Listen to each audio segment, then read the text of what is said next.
Welcome, explorers. We are about to embark on an incredible journey today. If you're 10 years old and ready for a really epic, real-world adventure, well, you're in the exact right place for today's explainer.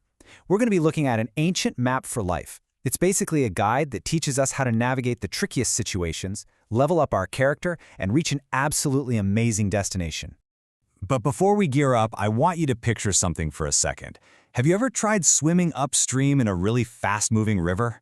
Just imagine jumping into the water and the current is just rushing right against you. If you just relax and float, it literally pushes you backward.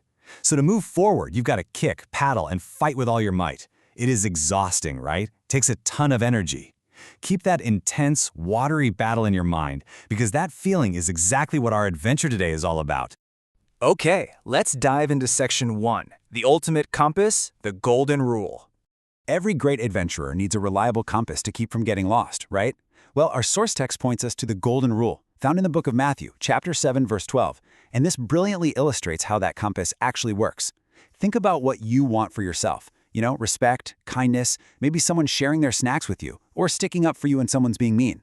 Well, the golden rule of equity demands that what you do for others must be exactly the same. Whatever you expect for yourself, you literally have to give to the people around you. It is the ultimate law of fairness.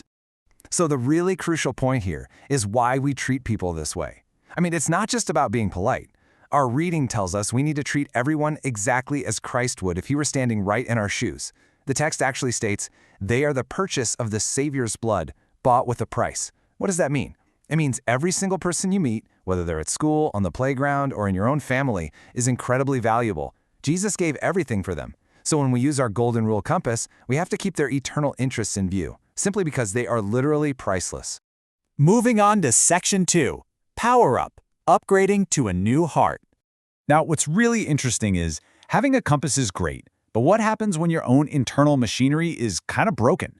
We need a massive internal upgrade to actually use this golden rule properly on our adventure. And that brings us to a really big grown-up word, regeneration. I know, it sounds like something straight out of a superhero movie, right? But the text describes regeneration as the only path by which we can reach the holy city, which is the ultimate goal of our journey. It simply means getting a brand new heart and living a completely new life. You can't just try to be good using your old broken engine. You need a total power-up.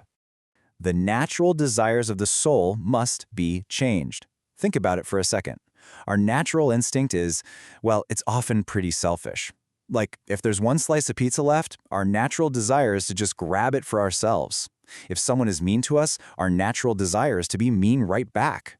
But to walk this path, those old selfish instincts have to be completely swapped out for a new heart and a new spirit. We need this upgrade so that our very first instinct actually becomes love. Here we are at Section 3, the challenge, swimming against the current. This is it, the boss battle of our adventure. Fighting against the bad habits that surround us every single day.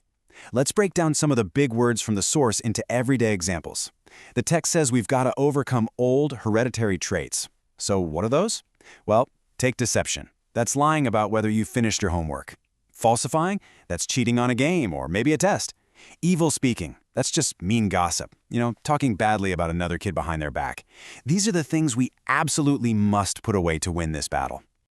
Okay, remember that fast-moving river we talked about at the beginning? The source ties it all together so beautifully. It says, we are, as it were, to swim against the current of evil. When everyone else is gossiping or lying or being mean, they're really just floating down the river. It's super easy. But living a Christ-like life, that means bravely kicking and paddling against the flow of those bad choices.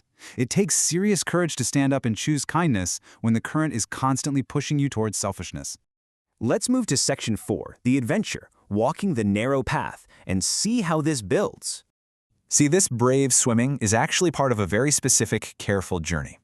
The text calls the way to heaven a narrow path, one that's safely hedged in by the divine law. If you step off the path, whoosh, you fall right into that rushing river. So how do we actually stay on it? Our source outlines 3 clear steps. Step 1 is to trust Jesus. Step 2 is to deny self, which basically means saying no to that selfish inner voice. And step 3 is to obey the teachings of Christ. Following these steps ensures your feet stay firmly planted on that narrow path, all the way to the holy city. And finally, Section 5, winning the adventure with Jesus Christ. Now, if you're sitting there thinking, wow, swimming against the current and walking a narrow path sounds really, really hard, well, don't worry. I actually have the best news for you. You do not have to walk this tricky path or win this adventure all by yourself. A final piece of advice from the text reminds us, let us not trust in man, but in Jesus Christ, who died that he might win us to righteousness.